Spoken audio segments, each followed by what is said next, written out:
नमस्कार, मैं हूं आपके साथ पूर्णिमा मिश्रा। हमारे खास प्रोग्राम क्या कहते हैं नरेंद्र मोदी में आज आपको सुनवाएंगे पीएम मोदी का वो ऐतिहासिक भाषण जो उन्होंने 27 जनवरी 2014 को मुंबई में दिया। मोदी जी ने अपने भाषण में कहा कि जब देश आजादी की लड़ाई लड़ रहा था तब आनंद मठ का एक गीत वंदे मातरम, उस गीत ने पूरे हिंदुस्तान को जगा दिया था। वंदे मातरम एक आजादी का मंत्र बन गया था और संस्कृत में लिखा गया वो गाना पूरी आजादी की लड़ाई को एक प्रेरणा देता रहा, बलिदान की परंपरा को पैदा करता रहा। ठीक 50 साल पहले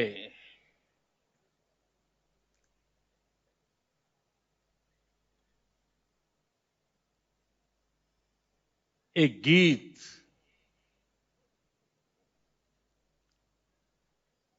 जो आज भी गुंजता हो,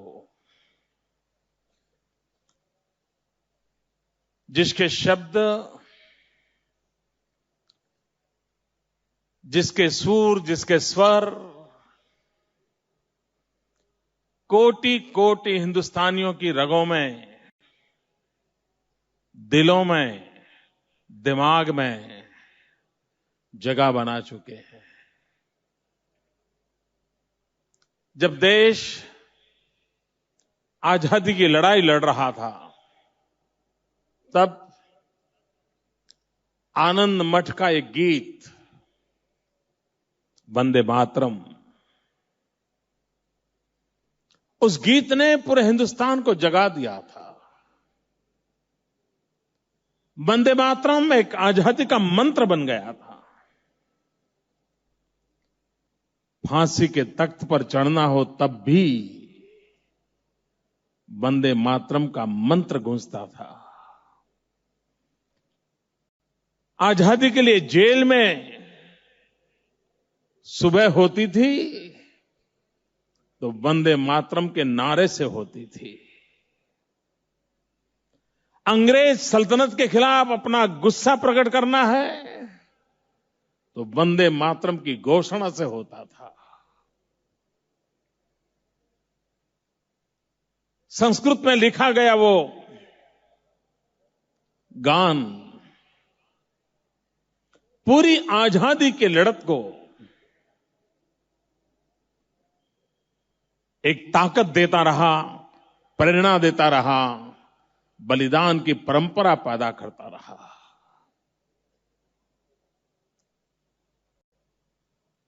और आज राष्ट्रगान के रूप में हम सबके लिए जब वंदे मातरम का गान करते हैं तो देश की आजादी के लिए जीने मरने वाले उन सभी महापुरुषों की हमें याद आती है। आजादी के बाद ऐ मेरे वतन के लोगों, इस गीत ने हिंदुस्तान की चार चार पीढ़ी को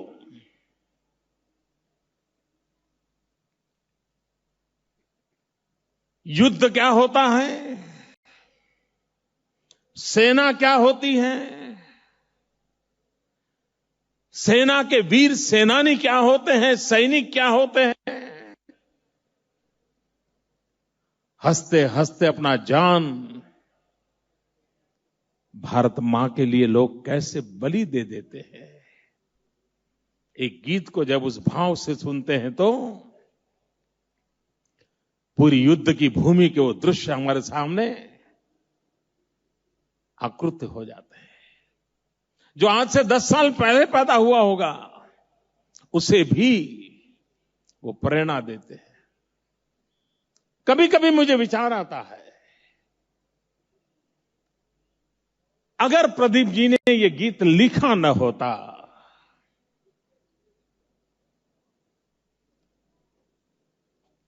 लता दीदी ने गाया न होता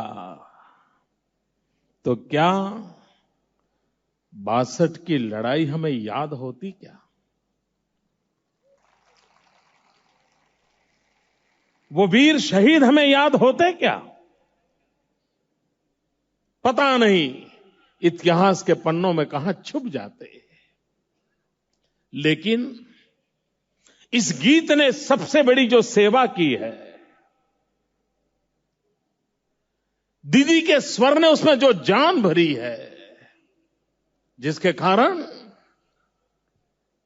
सिर्फ वो गीत जिंदा है ऐसा नहीं, वो हर शहीद जिंदा है, वो हर वीर जिंदा है।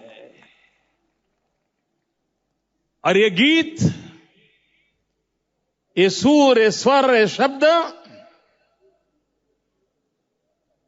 कान तक सीमित नहीं रहते हैं, सिर्फ मन को प्रसन्न करते हैं ऐसा नहीं है, वे दिल को छू जाते हैं, दिल में एक दर्द पैदा करते हैं, कसक पैदा करते हैं। मां भारती के लिए अपनी भारत भक्ति अभिव्यक्ति के लिए वो माध्यम बन गए हैं। आज भी सेना के जवान को जब यूनिफॉर्म में देखते हैं, हिंदुस्तान के हर पीढ़ी के हर व्यक्ति को उसके प्रति गर्व का अनुभव होता है। हर एक के जीवन में होता है, कोई अपवाद नहीं होगा। मैं तो बहुत भाग्यशाली हूं, इतने बड़े योद्धाओं के बीच मुझे आज बैठने का सौभाग्य मिला है।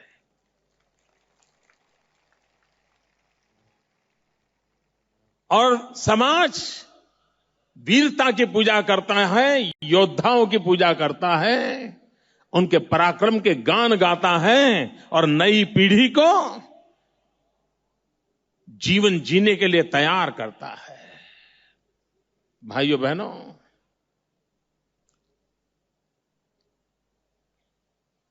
सेना के जवान को युद्ध के मैदान में शहीद होने की इच्छा रहती है, इसके मन में एक ललक रहती है कि मेरा जीवन मेरी भारत मां के लिए काम आए।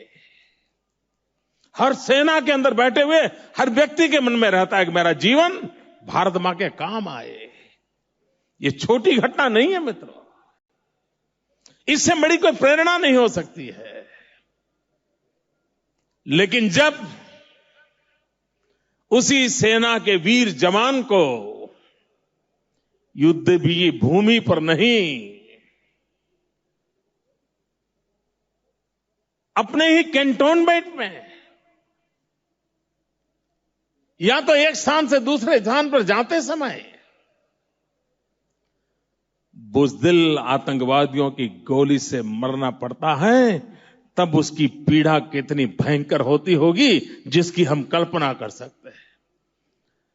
जो सीना तान करके सीने पर गोलियां लेने के लिए पैदा हुआ है, उसको जब बुज़दिल आतंकवादियों की गोलियों से पीठ में गोलियां चले और मरने की नौबत आए, उससे बड़ी पीड़ा एक जवान के जीवन में नहीं हो सकती है। और भाइयों बहनों, ये देश का दुर्भाग्य रहा है, इस देश का दुर्भाग्य रहा कि युद्ध के अंदर हमने सेना के जितने जवान गंवाए हैं, उससे ज्यादा आतंकवादियों के हाथों से गंवाए हैं। युद्ध का रूप बदल गया। आज प्रॉक्सी वॉर की परंपरा बनी हुई है। आज सीमा पर जवानों के बीच युद्ध नहीं हो रहा है, दुश्मन देश आतंकवादियों के माध्यम से हमारे वीर जवानों को गोलियों से भून देते हैं। आप कल्पना कर सकते हो, एक छोटा सा देश हमारी सेना के जवानों के सर काट करके ले जाए और उसकी पत्नी चीखती रहे कि मेरे पति का सर वापिस लाओ। वो ये नहीं कह रही है कि मेरा पति जिंदा करो, वो नहीं कह रही है, वो भी तो वीरांगना है। वो कहती हैं मेरे देश की शान उसमें है कि जिसने देश के लिए सर कटाया वो सर तो भारत मां की धरती पर लाओ। और देश का दुर्भाग्य देखिए, हम हाथ जोड़ करके बैठे रहे। अगर यही हाल रहा, अगर देश के लिए जीने वाले लोग नहीं मिलेंगे तो देश के लिए मरने वाले कहां से मिलेंगे?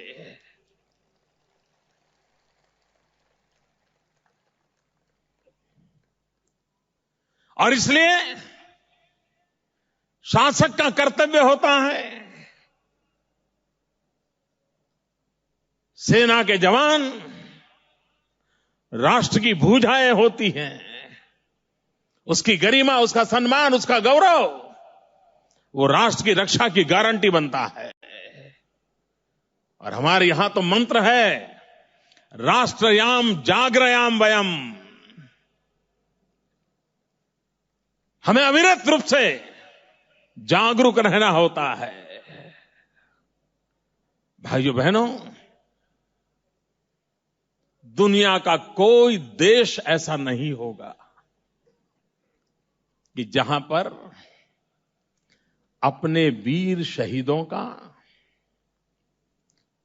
वॉर मेमोरियल न हो। एक अकेले हम हिंदुस्तान के लोग हैं। इतने सारे युद्ध हुए, प्रॉक्सी वॉर हुई,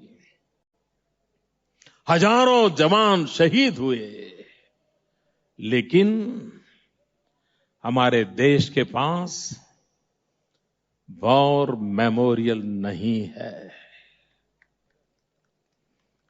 भाइयों बहनों, मैं पूछना चाहता हूं मुंबई वासियों को, आज जब हम आए मेरे वतन के लोगों गीत की 50वें वर्ष की मना रहे हैं, पूज्य दीदी हमें आशीर्वाद देने आई है, तब मैं पूछना चाहता हूं, क्या हमारे देश में उत्तम प्रकार का वॉर मेमोरियल होना चाहिए कि नहीं होना चाहिए?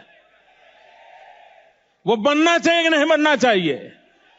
हर शहीद को याद करना चाहिए कि नहीं करना चाहिए? मुझे लगता है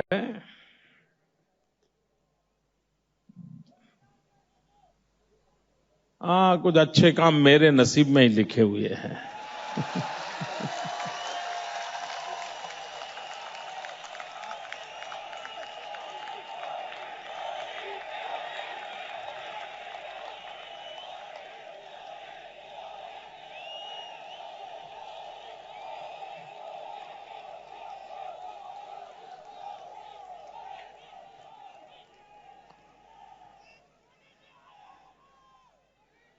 ये आवाज सिर्फ मुंबई की नहीं है, वॉर मेमोरियल की आवाज कश्मीर से कन्याकुमारी पूरे हिंदुस्तान की है।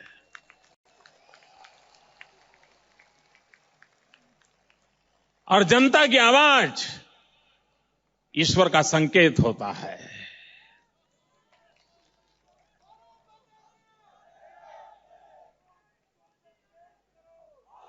भाइयों बहनों,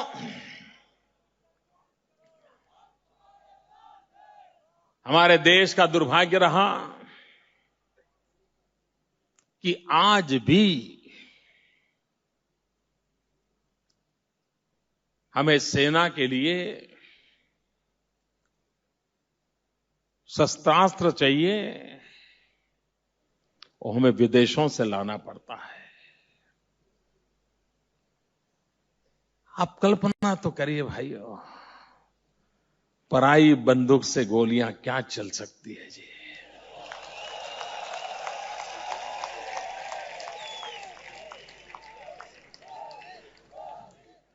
अगर मेरे हिंदुस्तान के किसी नौजवान के हाथों से वो शस्त्र बनता और उससे अगर दुश्मनों को भून दिया गया होता, तो उस शस्त्र बनाने वाले उस जवान को भी कितना गर्व होता।